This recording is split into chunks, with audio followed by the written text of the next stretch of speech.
Por quase 100 anos, eles disseram não.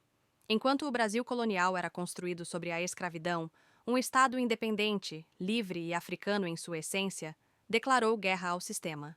Eles não eram apenas fugitivos, eram os cidadãos do Quilombo dos Palmares, uma potência militar e social que se recusou a ser subjugada. Sua história começa no final do século XVI, na capitania de Pernambuco, uma das áreas mais ricas da colônia portuguesa, movida pela produção de açúcar. Essa riqueza era construída sobre o trabalho forçado de milhões de africanos trazidos para o Brasil. As condições de vida nos engenhos eram brutais, marcadas pela violência, trabalho exaustivo e total desumanização. A resposta a essa opressão foi a fuga. Grupos de escravizados escapavam das fazendas e buscavam refúgio em locais de difícil acesso. Na Serra da Barriga, uma região de matas densas e terreno acidentado, na divisa dos atuais estados de Alagoas e Pernambuco, eles encontraram o lugar ideal. Ali, nasceu o que viria a ser o Quilombo dos Palmares. O nome Palmares veio da grande quantidade de palmeiras na região. O que começou como pequenos acampamentos de fugitivos, chamados mocambos, cresceu e se articulou. Ao longo do século XVII, Palmares se transformou em uma verdadeira confederação, um conjunto de povoados interligados. No seu auge, Palmares chegou a ter uma população estimada entre 15 e 20 mil pessoas. Sua capital era o mocambo mais bem protegido, chamado Cerca Real do Macaco. A sociedade de Palmares era diversa.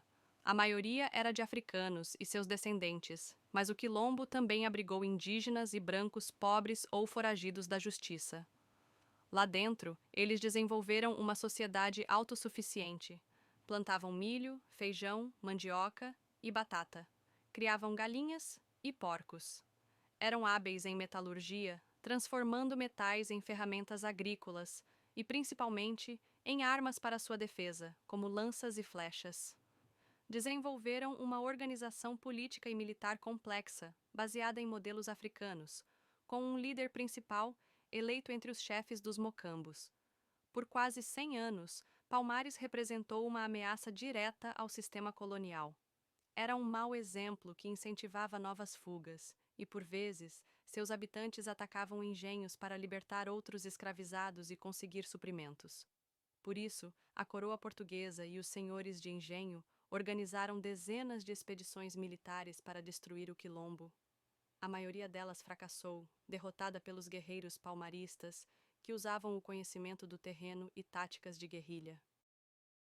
Durante grande parte desse período, o líder mais conhecido de Palmares foi Ganga Zumba.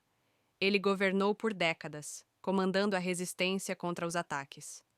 Em 1678, após anos de guerra, o governador de Pernambuco ofereceu um acordo de paz a Ganga Zumba.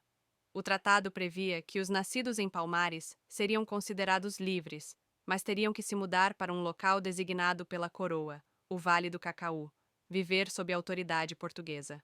Ganga Zumba aceitou o acordo. No entanto, uma parte significativa dos habitantes de Palmares não concordou com os termos. Essa facção era liderada por um jovem e talentoso chefe militar, sobrinho de Ganga Zumba, chamado Zumbi. Zumbi e seus seguidores viam o tratado como uma armadilha e uma traição. Eles não aceitavam uma liberdade parcial, que não incluía todos os fugitivos e que os submetia ao mesmo governo que os escravizava. A liberdade, para Zumbi, não era negociável. Essa divisão resultou em um conflito interno. Ganga Zumba mudou-se para o Vale do Cacaú, onde foi envenenado pouco tempo depois, e Zumbi se tornou o novo e incontestável líder de Palmares, prometendo continuar a resistência total. Sob o comando de Zumbi, a luta se intensificou. Ele se tornou uma figura lendária, mas o governo colonial estava determinado a acabar com Palmares de uma vez por todas. Para isso, contrataram o mais famoso e implacável bandeirante da época, Domingos Jorge Velho. Em 1694, Jorge Velho liderou um exército com milhares de homens, fortemente armado com mosquetes, espadas e, o mais importante, canhões.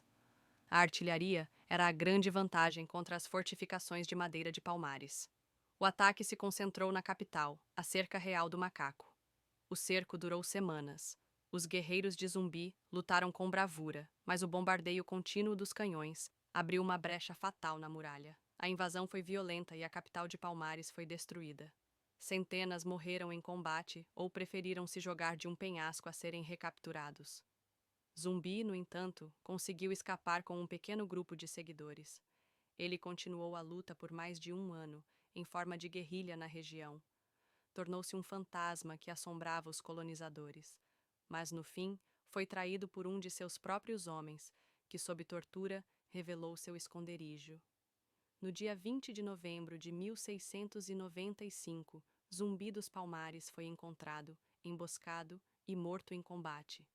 Para servir de exemplo e acabar com a lenda de que ele era imortal, as autoridades coloniais cortaram sua cabeça, a levaram para Recife e a expuseram em praça pública. Com a morte de Zumbi e a destruição de seu último foco de resistência, a longa história do Quilombo dos Palmares chegou ao fim. Apesar de ter sido destruído militarmente, Palmares nunca foi esquecido. Tornou-se o maior símbolo da resistência contra a escravidão no Brasil. Zumbi foi transformado em um herói nacional, um ícone da luta do povo negro por liberdade e justiça. Em sua homenagem, a data de sua morte, 20 de novembro, foi escolhida para ser o Dia Nacional da Consciência Negra, um dia para lembrar e celebrar a resistência e a contribuição da cultura africana para a formação do Brasil. A história de Palmares continua a inspirar a luta por igualdade até os dias de hoje.